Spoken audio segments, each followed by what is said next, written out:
Thank you very much, Leah, for the kind introduction. Yes, as Leah mentioned, I work in the group of Magda Tetrici in the Department of Chemical Engineering, and we do a lot of work on carbons uh, for many types of energy storage devices.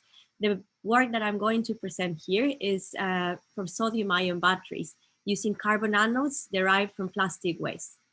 So the plastic waste is a global issue problem at the moment because from all the plastic waste that we produce, a very, very small portion of it is recycled. So at the moment, well, until 2015, between 1950 and 2015, it's calculated that 8.3 billion tons of plastic waste have been produced globally, which is quite a big amount of plastic waste. So how heavy are 8.3 billion tons? Well, it can be 80 million blue whales or 1 billion elephants, which is a very, very heavy problem. And according to the 2015 UN Environment Report, plastic pollution could exceed the weight of fish in the oceans by 2050 if we don't do something about this. So because it's a global issue, there are measures being taken as, for example, to decrease the usage of plastics, replace them with biodegradable and compostable plastics. And also there are bans and taxes being announced everywhere in exports, manufacture and usage. And also the implementation of policies to avoid the further production or consume. But what we can do from the technological point of view is to improve the recycling type of different plastics or the recycling options for different plastics that are not being recycled at the moment, and also to offer investors or people that are willing to put money into the recycling industry alternatives to produce high-end materials that can serve for very rewarding, economically rewarding applications. So our proposal is to produce batteries from waste, from plastic waste in this case, although in my group, in our group, as you will see with the rest of colleagues that are also presenting, Heather and Anastasia, we also produce carbon materials from other sources as bio waste and etc., as you will see.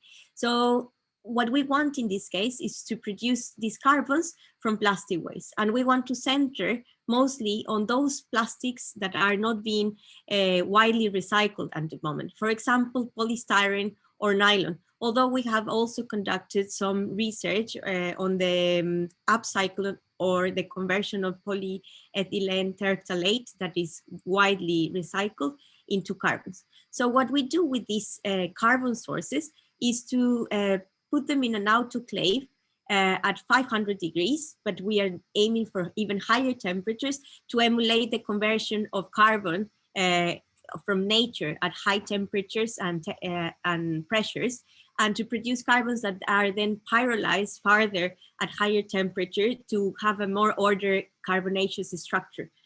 Afterwards, with those carbons, we build or assemble the batteries and we test them. So I have gathered in this poster 3 examples, one from polystyrene, nylon, and PET. Some batteries that we have started producing with these wastes. Sorry. And for example, with polystyrene, what we wanted was to increase the carbon content or the carbonaceous yield after the pyrolysis. So what we did was to add a step of cross-linking this carbon to then be able to produce a carbon with a higher yield that was 90%.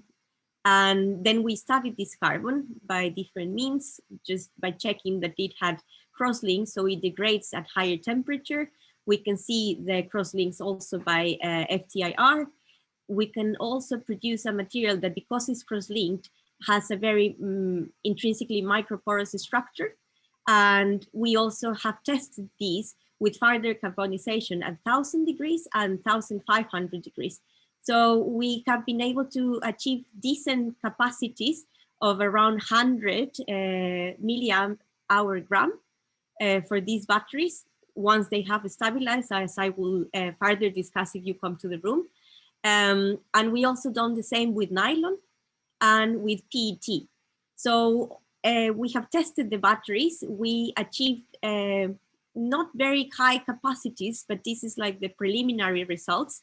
And we have also seen, for example, with PET, that depending on the pressure or the temperature, or even the addition of some other elements, we can produce hybrid carbons that will even improve the capacity of the batteries to a higher extent.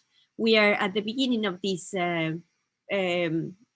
search of better materials or better carbons, and the next steps will probably be to see, investigate further the effect of temperature, additives, and even possibly some catalysts to improve the carbonization of these materials.